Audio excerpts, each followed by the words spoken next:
And we're here with the Visual Radio is the TV show and Pop Explosion, the radio show. And we're talking to Corey Schenck. How are you, Corey? I'm doing very well. How are you, Joe? Good. Thanks for your patience. So, Good. Beowulf, Powerful. How'd it come about? The Uh, album. the title?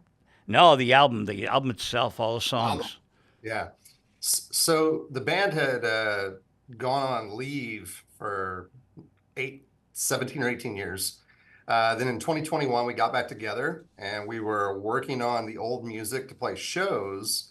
And I brought in some new ideas. And our singer, Stephen Osborne, had some new ideas. My brother, Andi Schenck, had some new ideas. And we decided to write new material. And the next summer, we flew out to San Jose, California, where we worked with Robert Berry in his studio Sound Tech and recorded the new music. So it was music that had been sitting around, I think, inside everyone for quite some time. And we were ready to get it out there again. Oh, that's so cool. Craig Fenton is the biographer of the Jefferson Airplane and separately the Jefferson Starship, too. Massive volumes on these bands Sure. that he did. He's a big fan of yours. And he asked me, how did the band get introduced to Robert Berry? So with Robert, we had been playing around, and then around late 1995, we had a common fan who lived in Tulsa, Oklahoma, where we lived, and he also knew of Robert, and he followed kind of the progressive rock circles. And this guy sent one of our CDs to Robert. We had done a 4-track EP, and Robert got a hold of it. He called us one day and just started talking to us and said, "Hey, I like what I hear. I kind of hear some promise here. If you guys like to try and work together, let me know." So we set up a short 3-day meeting with him. We went to San Jose for 3 days in April of '96 just to see if there could even be a relationship there. Like, was there a chemistry? Did we like him? Did he like us? We worked on a few demos, and by August the same year, we were out there recording The Rite of Passage, our first collaboration with Robert. Which label was that on? We put that out ourselves, just like we did Beowulf recently. So The Ah, Rite of Passage, and so the first one and the fourth one were just with our own label ourselves, Argonite Music Group. Yeah, that's ah, us. very cool. And Craig asks, how did PV's Monitor magazine become aware of the band to be featured in one of the issues? Oh yeah. So our bass player, Ron Poulsen, he's great at just like reaching out. People enjoy talking to Ron, and he knows how to approach people. He just sent a letter to PV and said, "Hey, here's a picture of our PA system." Because at the time we had this old PV PA. We had the monitors, we had the main speakers, the subwoofers, everything was PV, and our control board was. And he sent these pictures to him, and they were excited and said, "Hey, why don't you if you take a professional photo shoot?" So we set up everything. We had PV. I had my very first guitar in the picture, which was an old PV Patriot. So anything we could find we had that was PV, we took a picture with it. We sent it to them, and they thought it was kind of a, I'm trying to remember. This is a long time ago. But it was something to do with, they thought it was kind of a cool. Here's this upstart band using a lot of PV gear at their shows, and so they kind of featured us on that level. And that was pretty cool, and that was our first national recognition, if you like, and I still have that magazine at home. I have it. It's got the first President Bush is on the cover, and he's holding this electric guitar that looks like an American flag at some like Gibson show or something. I still have that. It's really cool. And we're just this tiny blurb, but it was kind of cool to get that.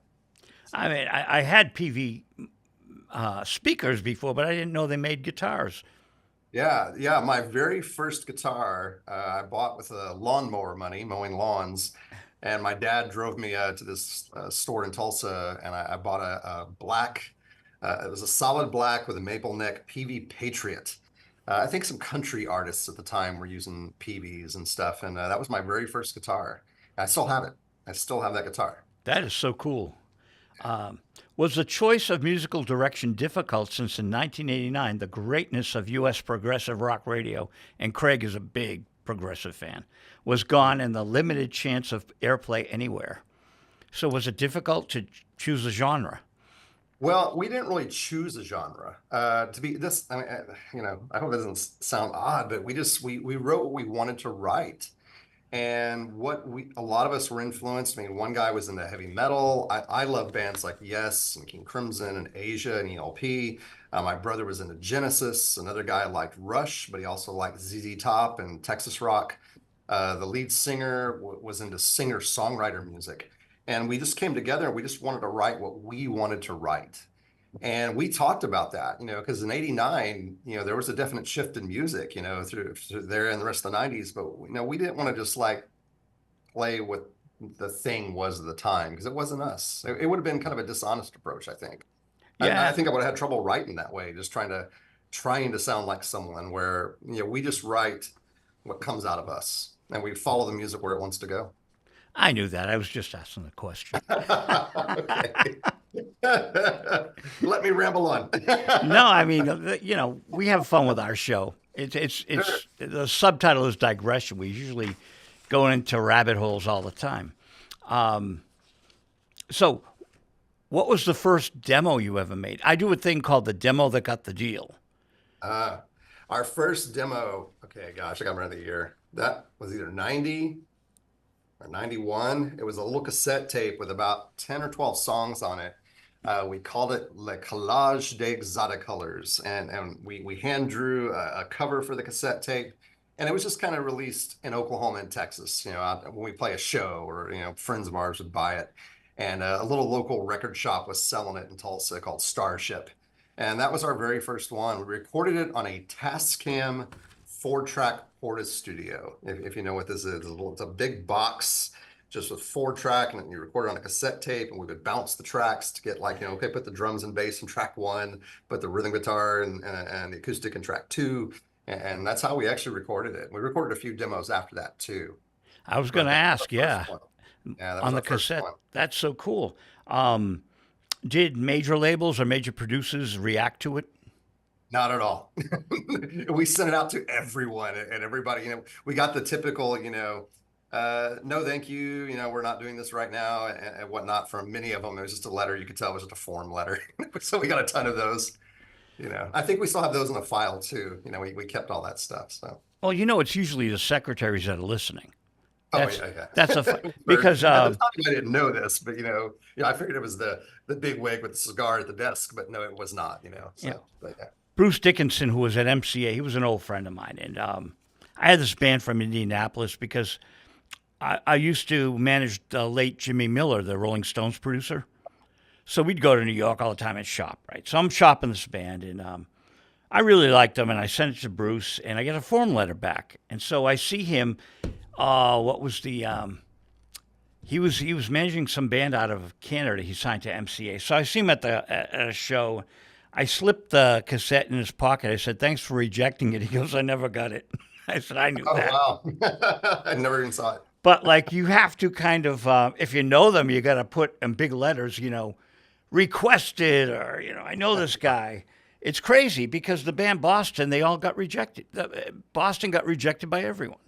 Right. It's insane. Those stories, yeah. I've heard of those stories too. Of huge bands like that. Yeah, and it just makes no sense. It's the industry went from record people like Ahmet Erdogan and Mars Levy that went into the trenches and Mhm. heard the stuff and knew they liked it to accountants and lawyers Right. who have no clue. But Right. that's just my anyways. So the cassette came out and that's a real cool story. I love it. How did the first album evolve? Yeah, so we actually did, I think, 2 cassettes like that, and then we decided we had a lot of original music at one point. We had like, I don't know, 36 songs or 38 songs, and we decided to record them all just to do it. And we recorded all of them on the same. We actually bought a second Tascam Porta Studio. We synced them together, so now we kind of had 8 tracks, and we're synced that together, and we recorded all of our music. And we put like 11 or 12 songs and we made CDs this time. And we made 3 CDs that we put out over a span of like 18 months. So we were putting one out every 6 months. And we got a couple of reviews. It was interesting. One of them called The Guild. It got reviewed by like heavy metal publications, kind of underground heavy metal publications were writing about it. And I posted some of those on the website. And it got a little bit of recognition, but it didn't take off either. It became more regional as well. And then we bought studio time in Oklahoma with a guy named Walt Bowers. He had his own little home studio in a garage. It was really nice. And Walt's backstory was he had once been the keyboard player for the Osmonds. The Whoa. Osmonds. Whoa. And so we worked at his little studio in Broken Arrow, Oklahoma, and we recorded 4 of what we thought at the time were our best songs. And we made a really good quality demo or EP. And that one got into some publications to get sold through some distributors. And that was the one Robert Berry heard that then he wanted to work with us. Nice. So it was just step after step after step, of doing these works. From the Osmonds to Keith Emerson and 3. Yes, exactly. Yes. That's kind of like a good story. So when you recording the 3 CDs, how would the band go about mixing? There'd be the whole band there, or just you and your brother, or how would that work? So we would go out to California to work with Robert for about 2 weeks, and we would work 6 days a week. We'd take Oh no, Sunday. before with the Before. I'm sorry. Okay, the 8-track machine. I'm that fascinated. was all of us, really. We'd all sit there around that, and we'd whoever could come over that night to do mixing would do the mixing. We all laid down different tracks. I played some guitars. I played most of the keyboards. We would just do it together. It was a collaborative effort. Because we weren't rushed. We weren't buying studio time for that. It was my brother and I had a rent house. It was a 3-bedroom rent house. We had set up the control room in my bedroom, and we plugged everything into a snake, and the snake went down the hallway into the spare bedroom, which is where the drum kit and the guitar amps were. So you'd go in there to record, and the snake would get in the other room, trying our best to isolate the sound. And that was actually how we recorded it. So we just converted our home into a cheap little studio to the ability we had at the time. That's fascinating. And you were obviously happy enough to put them out on 3 CDs. Yeah. At the time, we definitely were, and they're still, when you listen to them now, for us, it's kind of nostalgic, and some of those songs, continued on. Like we did record those with Robert a couple, years later in his studio. Some got dropped to the wayside, of course, but some we retooled, rearranged. We made them a little sharper and more focused. Other ones we expanded, made them bigger, and other ones got left behind. So yeah. There's something about the first impression, though. There's a magic and intangible that you can't really recapture. Yeah. The second time around, you like you said, expand it. You have to remodel it, but then there's something special about the first time. Yeah, I think. Is. Yeah, I agree. I call it catching the butterfly. Yeah. Because James Brown, one of his hits, they were just jamming. Yeah. Magic happens. So then, how did the progression happen? What happened with the tours? Did you tour behind the Robert Berry material? We didn't do anything internationally. We mostly played around in the States, especially in the Texas, Oklahoma area. We did travel to Nashville. We traveled to California. But touring was kind of limited for us financially, at the time. We were kind of limited job-wise and whatnot. So we were, doing what we could. And today it's hard to tour too because people have so many diversions. Mm-hmm. The clubs don't get the people that they used to because people are playing video games or on their phones or whatever. It's a really difficult time for great musicians to. Again, I think the studio is the best place to be. Yeah. The other thing we have found lately, and I've talked to people in other states as well, but in Texas, it's hard to get club gigs because, it's not just cover bands anymore, but it's these tribute bands. All these clubs just want to hire a Foreigner tribute band, a Dokken tribute band, a Queensryche tribute band, whatever it is, a Duran Duran tribute band. And, and the people come to hear that nostalgia, and that's kind of what's, really happening at a lot of clubs. They want that. My 70th birthday party, which would have been big last month, they canceled for a Pink Floyd tribute. Mm. And that's crazy because we've been around 50 years. I mean, 50 years and like that, it's like I didn't even, the tribute things. Have you seen what Burton Cummings of the Guess Who has done to keep the Guess Who from playing his songs? No, I haven't. This is brand new. So when you talk about tribute bands, the Guess Who is basically a tribute band Right. because it's the bass player and the drummer. And my band opened for them years ago, and they had a guy who looked like Burton Cummings. But and I know Burton, and he's been on the show. So Burton pulled his songs off of BMI. So now the Guess Who can't play them. Hmm.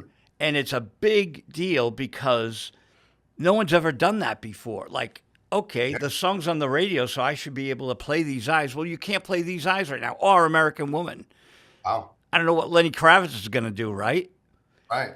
But that's one phase of it. And there's another big deal going on about the tribute bands, another kind of lawsuit. And it's like, whoa, they're proliferating. A friend of mine went with her girls on a girls' night out to see the Eagles tribute. I'm like, you got to be kidding. Yeah. I mean, all due respect, I don't even want to see the Eagles, let alone a tribute, right? Right. So she goes, we had a blast. And I'm like, Corey, they're having a blast. They're enjoying it. They're hearing their favorite songs. Right. Yeah. Yeah. Again, I know a lot of, the clubs here, they pack it when there's a tribute band night, and a lot of times there'll be like 2 or 3 tribute bands in one evening, like all in the same night. There'll be like 3 acts. So people will go hear that because it's like, oh, 3 bands from the 80s that I used to love, so. So become an ELP tribute band and then do your own music too. So here's a deep track from ELP. Well, Here's one that didn't make the album. You don't know this one, but we're gonna play it. our engineer was with Keith Emerson and Carl Palmer, And Carl Palmer was on the show too. It's like we cool. have fun. Yeah, it's like I'm not a progressive rock show. I mean, we've had Ray Manzarek of the Doors and Mark Farner from Grand Funk, and we have a lot of fun over the years. Just talking to people about how it all progresses. So let's get to Beowulf. You told me how Beowulf came about. How was it recording the songs? It was a blast. It just was. Like I said, we had been apart for quite a while. The 5 original members came back together, and we went to work with Robert again. He was so excited to work with everybody again because it'd been a long time since we'd worked with him. So it was kind of like, you get the old gang back together. That's what it was. And we had the same vocal engineer. There's a guy named Tom Dool who's like a voice expert. He comes in and records the vocals with us. Robert does all the music, all the tracking, all the mixing, and Tom does the voice parts. And we got to work with both of them again. And it was a blast. I mean, we get in there, we're there for 2 weeks, 12 days in the studio, working roughly 10:30, 11 in the morning to stop about 6 or 7 for dinner. If there was enough track down in the evenings, we go back and do vocals in the evening, or maybe early in the next morning, we'd do vocals. And we got the songs done, but it was a blast. I had fun. The studio is my environment. Some of the guys love playing live. They want to be on the stage. And I like that. I do. I love playing on the stage too, and that interaction with the audience. But I love the studio. I just always have, that creating those, creating music and seeing what changes, if something changes and where it's going to go. And, and it's also kind of fun. Somebody makes a mistake. You're like, wait, that mistake is better than what we were doing. Let's keep it, because that's actually happened on almost every record. There's some little thing we go, remember when you screwed that up and it became kind of cool? So I love that part of the creative process. That's my favorite. So. Well, you know that Keith Richards quote, right? He's always looking for the best mistake. Oh, yeah. Well, it does happen. It's happened to us a couple of times, and it is funny, So when you say a vocal engineer or a vocal producer, how is that separate from Berry? So Robert will come in and lay the tracks down with us. Like, we'll go in and lay the song down, and then Andy will put the drums down and get them real tight.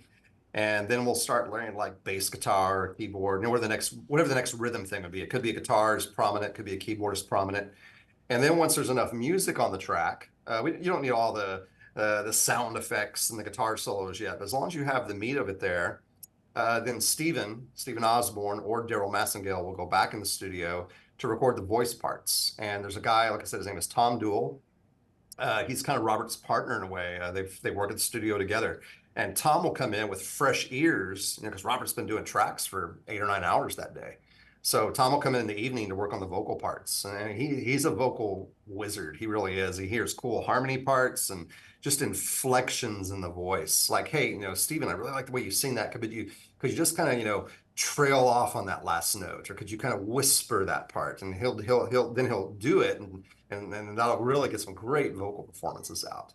And that's kind of his focus. So it kind of gives Robert a break from all the tracking he's doing with all the instruments, because if you listen to our music, we put a lot of instruments in some of those songs. We do, and we're playing them all. There's nothing with a computer. We're playing everything. So when you recorded with Robert originally, and now you go back in the studio, has his equipment changed? His studio changed? Yes and no. It looked almost the same in every way. I think some of the same cobwebs were in the ceiling. He had some of the same gear. When we did the first three albums, Rite of Passage, Welcome to the Theater, and Time and a Place, he had this Neotech console. It was really cool. But he's got a new console now. And so we were using that console on this record. So, of course, he also has Pro Tools now, which in 96, 98, 99, we didn't have Pro Tools. It was all analog. We recorded on 2-inch tape, the first three albums. So there are some upgrades and differences. It's definitely a modern studio, but he's got a lot of cool vintage gear. Like when you listen to Beowulf, I play a Hammond B3 that he has through a Leslie on 80% of the songs probably, because he has that. I'm going to use it, so. That's straight from the 70s.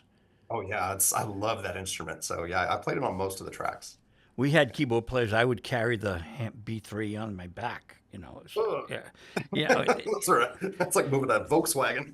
It is, and people don't understand the sounds you get and how different it is. And you can have a little keyboard, which will have a Hammond B3 sound, but it's not the same. Right, that's not. It's not the deep, rich. That's right. Great. So you get to play on that. Yeah. And it's great. Yeah, I love it. So, you laid them all down. Now, does Robert come in after the vocals and then start mixing, and how does that work? Yeah, or we'll finish parts. Maybe we need to do.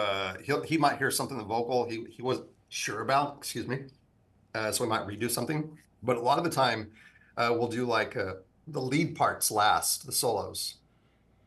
Guitar, keyboard, whatever it might be. So then we'll track those down. And then after the 2 weeks of recording, we all flew back to Texas. And we actually did this with the first three and on Beowulf. And Robert will take a week off to get away from the record completely. And then on the next week, like that Monday, he goes back in the studio and starts mixing. And he'll spend a few days mixing it and he'll send it to us. And then we'll all get together and be sure everyone hears it, and we'll make notes for him, saying, okay, wait, well, I think there's a part missing there, or maybe could we get more mid-range here, or could you bring the guitar down in this moment? So we'll just send him a list of notes, and then he'll take that and do a second mix. And usually by the second mix, he's pretty much where we want it. There might be a third mix just to fine-tune a few things or something we all forgot about. But it's kind of going back and forth. In the old days, it was through the mail, but now it's through email and and downloads and stuff. So that's actually how we did the mixing process. WeTransfer. Yes, I was trying to remember the name of it. Yes, WeTransfer. We use that for our sound files, our photographs, everything. We WeTransfer. Yes. Yeah, and so you keep all the mixes. So you have mix 1, mix 2, mix 3. You could do your box set eventually. We could. I didn't even think of that. There you go. I like that idea. Yeah, we have them all. My brother has all that. He keeps everything. I mean, he's got every old cassette we did, from day one to the last thing we did. He keeps everything. Well, I think the box set is essential because then you can carry around in one setting the analog, and it's not streaming and it's not online. Here it is, the box set. That's in your hand. Yes. I spent 5 years building the Bobby Hebb box set. Do you know the song Sonny? Mm-hmm. Big song. It's a Mercedes-Benz commercial right now. But Bobby Hebb was this genius that had this massive hit song and 2 Grammy-winning songs, but people didn't understand he really was like a genius. He just wanted to be reclusive. So he stayed in the Boston area, and we became friends, and the estate had me put together the box set, and it's 5 discs of just amazing music you never heard before. he'd make albums and not put them out. Oh And wow. and like Marty Ballin of the Jefferson Airplane, Bobby had fame and didn't want to be famous. And Marty didn't want to be famous. Marty said, "You want to make me famous? I don't want to be famous," because they had a taste of it and they liked being able to go up when they felt like it and Right. play and then go back home and not be bothered. And I understand that. Yeah. But I still think they both should have been famous. Again, it's So talking about live shows, does Beowulf want to have the album want to have exposure live? Are you thinking about that? Well, so we released the album a week ago, May 23rd, Thursday, and we played at the Oklahoma Music Hall of Fame. We went back to Oklahoma and we played the Hall of Fame there. We did a 2-hour concert, and at the concert, we released the album officially, and we played 4 of the songs from the record at that concert. Now, So do they tape live or do they record live? we did a video recording, yes, and the Nice. video crew recorded right off the board, and also they set up some room microphones. We're supposed to get that next week, we were told. So we're waiting on that. But we had a video crew film the entire 2-hour concert. So will So you do a DVD or a live album? possibly, yeah, Yeah, that'd be exciting because then people yeah, can, you know, it goes up on YouTube. You put it out and then they just steal it and they put it all over YouTube, which is okay. I yeah. guess, that people can see you. There are some tracks on YouTube I was watching, Mhm. but there's a few bands named Pangea, right? Yeah, Pangea. there's a punk kind of group in Australia, Yep. and there's a couple little things like that, yeah, out there. So Yeah, it's hard for people to know that's you guys, and this is your progressive rock music. yep. So what's the future now that you're all back together? Uh, we just uh, we just want to keep playing and keep writing. We enjoy being together. I mean, we're best friends. I mean, of course, my brother and I have been together forever, and I've known the bass players since high school. And I met the singer and the other guitar player at community college right after high school. So we've all known each other since the mid and late 80s. And we just love playing together, and writing songs and recording them and getting out there and playing. So we just want to keep going forward. We're looking to book more shows right now. Nothing's in stone yet, but we've got a few possibilities coming up. And we're also, I mean, I've got 2 or 3 new songs I'm working on. The singer's got a really cool concept for a new song, and my brother has another one he's working on. So we're writing new music as well. Yeah. So if you could tour with any artist right now that's out there touring in your area, who would it be? Wow. I mean, Someone that's constant, someone that's touring today. is ZZ Top still together with only 2 members, or? I think they are, yeah. There's the bass guitar tech is playing bass guitar for him now. Oh, okay. Wow, someone touring today.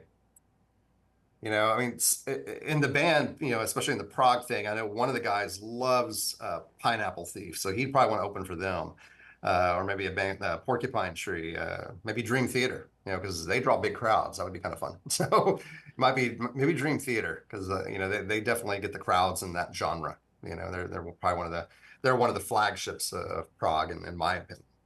Yeah, and they've got a cult. They Yeah, definitely they have a do. cult. Yes, Uh, they do. Beyond the people that know them from radio, there is that definite hardcore cult, which is Correct. really good because then you got the both fan Yeah, bases feeding it, right. and that'd be wonderful for you guys. Yeah, it would. Yeah, if we could grab some of that, like you said, that cult following, and get that committed fan base that just wants you, that would be the thing. Yeah. Well, anything else you'd like to add to our podcast here? Wow. No, I can't think of anything right now. What's your favorite track on Beowulf? What's the favorite Beowulf song? I think the band favorite overall is the lead-off track, Necromancer. Ah, Uh, great. they all like that one. We played it at the concert in Oklahoma. It went really well. A lot of people in the crowd liked it. I like the song "Tomorrow Will Come." It's one in a major key, um, kind of about pushing forward in life after loss. It's one I wrote the words to and a lot of the music. Probably those two. I like those two a lot. Well, Yeah. Corey. The other one that people are asking about is called Wasape, which means bear in the Huh. Native American language. And it's the one that inspired both the title Beowulf and the album cover painted by Ron Poulsen. My brother was writing the track, and he had this concept through this idea, this vision of seeing this green field with an eagle and a tortoise and a bear. And he kept talking about it, and he was telling us about it, and he kept talking about this bear and this man walking with the bear. And I thought then Beowulf, which means, Beowulf or bear in Anglo-Saxon. And I thought he didn't have verses yet. And I said, well, what if we take the old Anglo-Saxon poem and build the verses on that? Keep the chorus, that you've got, but build the verses. So we went through the poem and found some verses we liked. We put them into the song, and then Steven, the singer, he's a trained opera singer. He understands language, German, French, Italian, Spanish, and all these things. He went through it phonetically and broke it down, and then he recites the verses in Anglo-Saxon. And that one's a pretty cool one. It's definitely, a little different. And the band name, I looked it up, and there's all sorts of stuff on it. What does it mean, and how did you pick it? The name Beowulf? No, Pangaea. Pangaea. Pangaea. Yeah. So the band name, we had another name called Arctica we had used for a few years, and we were going to abandon that. We're trying to think of a new name, and the word Pangaea was in one of our songs. It was actually a lyric in a song, and Andi, the drummer, he goes, what about that? It's in the song. Let's use that. So he and I went to a library, and I think it was at Rice University, and we went there and looked around. At the time, no one had it trademarked for music. There was I think, I'm trying to remember, this is a long time ago. I think there was like a bottled water company that used it somewhere. So we applied and bought the trademark, and we said, okay, we'll use it. We have that process, and it just came from a lyric in a song where we decided we wanted to get a new kind of powerful name. Pangaea is the concept of the continents when they were one landmass before they split apart. So, yeah, okay. That's very cool. Yeah. And it kind of goes along with all the songs. Yeah, in a it way. does. Yes. A landmass, Yeah. fits very nicely. Well, Corey, I really appreciate your time on the show. Thank you. And Thank you, anything Joe. we didn't cover, you can cover. If there's anything I didn't ask. I can't think of anything right now. I really can't. I'm sorry. I want to thank John Lappen. As always, he sends me the greatest guests. He's a great guy. And WCAT and Dom here, and Paul Norman and Ian and Barbara. And thanks so much for being on our program. Thank you, Joe. Thank you for having me. And this is a lot of fun. I had a lot of fun doing this. Well, if you come to Boston, look us up. I will. Thank you. All right. All right. Bye-bye. Take care.